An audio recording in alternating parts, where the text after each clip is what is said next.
Recovery Sports Grill here in Colonie. My name is Rodger from News Channel 13 and Fox Sports 980. My partner is John Palmieri from BBL. He's the sports director of BBL. He's in the house with me every Thursday night, and we're here to get you involved tonight. We want some ranters tonight to come up here and rant in front of the camera, and you'll have a chance to win some great prizes. We have, is this correct? Yankee Trails bus trip, Yankee tickets. Early in the season too. Wow. I think it's an April 30th game against the Orioles. There you go. So Yankee tickets. We have Albany Devil tickets to give away tonight. Some other really great prizes.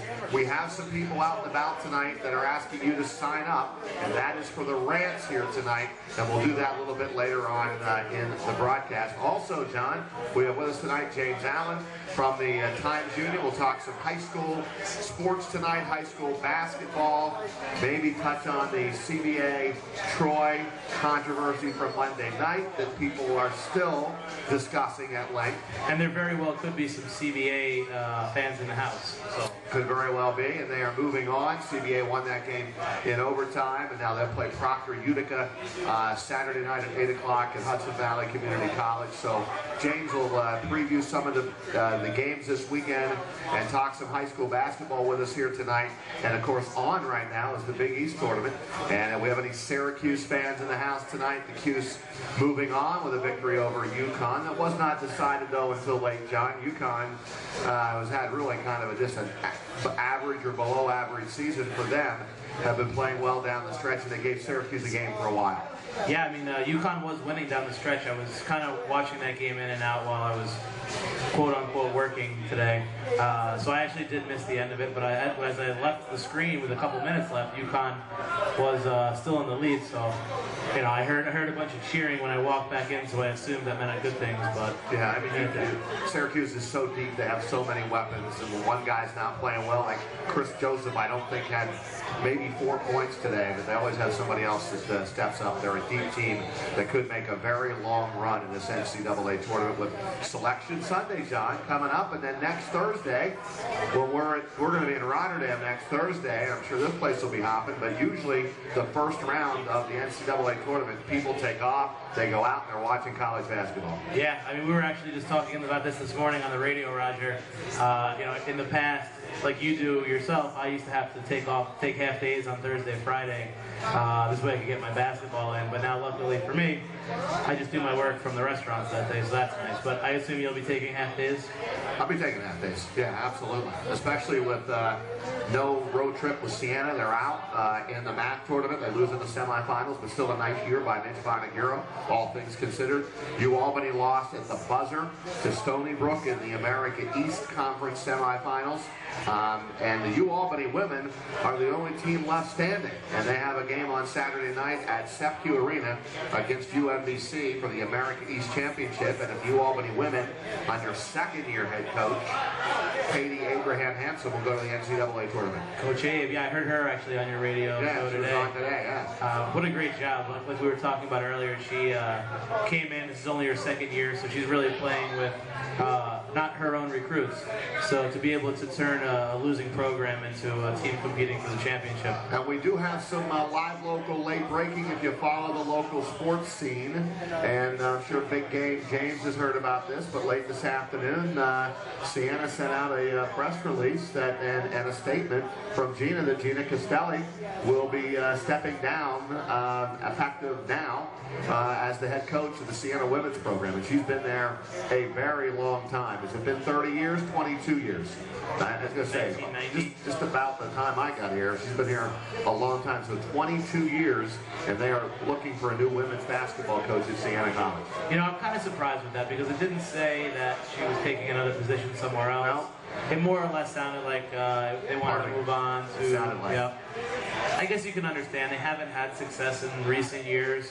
I mean, it's tough to have success when there's a Marist team a couple miles south of you that's just been rolling through the MAC in women's basketball. But, you know, I feel like she did a really good job here. She was very involved in the community, and if anybody knows her personally, she's a great person. Phenomenal person. Great person. She did such great work.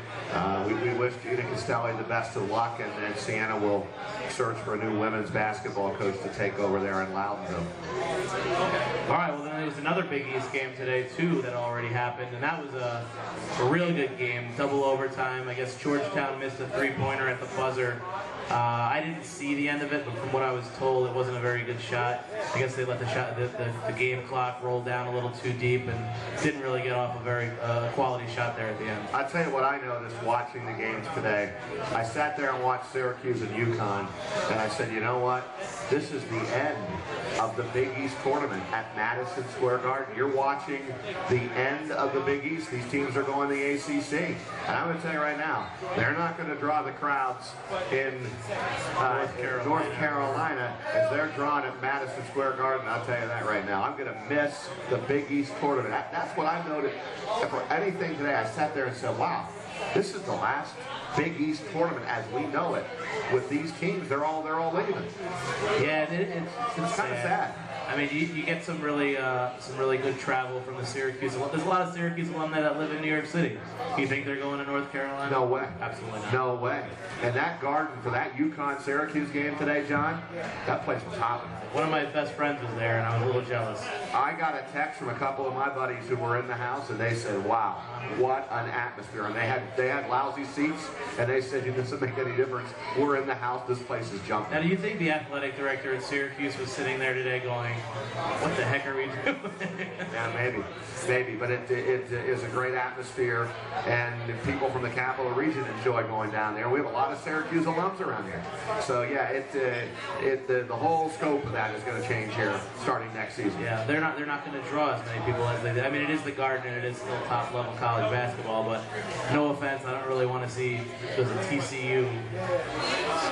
We have a huge weekend coming up if you're a local sports fan. I mean, you've got the high school basketball. Teams that won their Section 2 championships are now moving on into the regionals. And we got some teams that I think can make some deep runs. And we'll ask James Allen what he thinks about the local teams that actually could win state championships. And then there's this hockey rivalry going on starting tomorrow over in Schenectady between Union and RPI in college hockey that should be very interesting because RPI has caught fire at the end of the season. Yeah, I mean, who said that March Madness is specifically for basketball? No, it's not. The Capital Region, yeah, absolutely. Hockey's a big deal this weekend. Very big deal. Union like a 7 or an 8 in the country, so yeah. And RPI can't give them a run for their money. They've been playing pretty hot lately. RPI had a horrible first half of the year, got a little bit better second half, and then the end of the season, they've been red hot and they've been winning games on the road. So interestingly enough, even though the game is only in Schenectady, Seth Appert, the RPI coach, is taking his team to a hotel and putting them up at a hotel to give them a feel that this is a road game because they play so well on the road. I like it. I like it. He's a smart guy. He's a smart guy. You know, a little superstitious, I'm sure. But you know what? Your team is rolling, and you've been doing it on the road. You've been going to a hotel and staying over. So they're somewhere in Schenectady at a hotel tonight getting ready for tomorrow's game.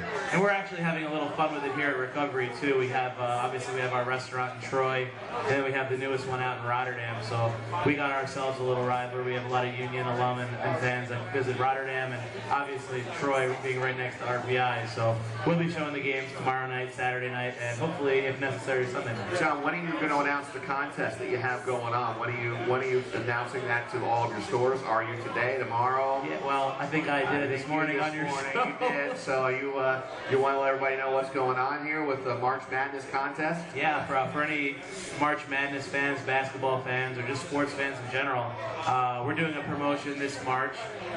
Come in during any of the March Madness tournament games, and you fill out an entry form. We're going to select a winner on April 1st, the day before the national championship. The winner will go home with a portable basketball hoop, which I was building one of them today in Rotterdam. It took me 4 hours. So a fully assembled basketball hoop. Assembling that thing is half the challenge. So, and then on top of that, the major part of our promotion here is we're going to be giving those winners a chance on Monday night before the national championship game, a chance to shoot a half-court shot to win $10,000. $10,000 if you can make a half-court shot. That'll be over in the Troy location on Monday night of the national championship game around 6 o'clock. Yeah, we have a good MC, I believe, that's going to help us out. I'm going to be there. I'm going to be there play-by-play, and I'll have the cameras rolling. You have a chance to win $10,000. The only thing you have to do is drop your name in an entry box starting next Thursday with the opening round at any of the 5 locations. Yeah, and then if you show up on that Monday, even if you're not one of the winners that gets to take the shot, we're going to have some fun. We're going to have the basketball hoop set up there anyway, so we'll probably pick some more people to do a $100 gift card to make a half-court shot or a few other contests while we're set up out there. But show up. It'll be a fun time. We'll be announcing it. You'll be hearing more about it on the radio, and by tomorrow or Saturday, there'll be a nice 10-foot-high basketball hoop in here that I will assemble myself probably tomorrow. That's why you make the big bucks. Yeah, that's why. Dom DeFrucio and Ryan Murray are part of our Barstool Banter. They're out asking you to sign up to rant. If you are going to rant tonight, you come up here, you look into the camera, you rant. It doesn't have to be a long rant. It can be 30 seconds, whatever you want to rant about. And if you are chosen as the best ranter of the night, you have a chance to win our grand prize tonight, which are Yankee tickets. And not just any Yankee tickets, the bus drive too. Yeah, it includes a bus trip, so you don't have to worry about the driving or the transportation. So we got a great grand prize for the overall winner of our rants tonight, and we have other very nice prizes too. We usually give for the top 2. The top 2, yeah. Top 2. So, and if we have a really good third, we'll figure out. We'll figure it out. We can have as many as 10 ranters. How we doing, Ryan? We have 4. We have 4 so far. We have 4 ranters. We can go up to as many as 10. So think about it. We'll take a short time out. We'll come back. Big game, James Allen. We'll come up. We'll do some high school basketball. The regional playoffs are underway here, and we'll talk about some of the teams that can make a serious run toward a state championship. It's nice to have you with us tonight. Barstool Banter at the Recovery Sports Grill here in Colonie. We're back after a short timeout.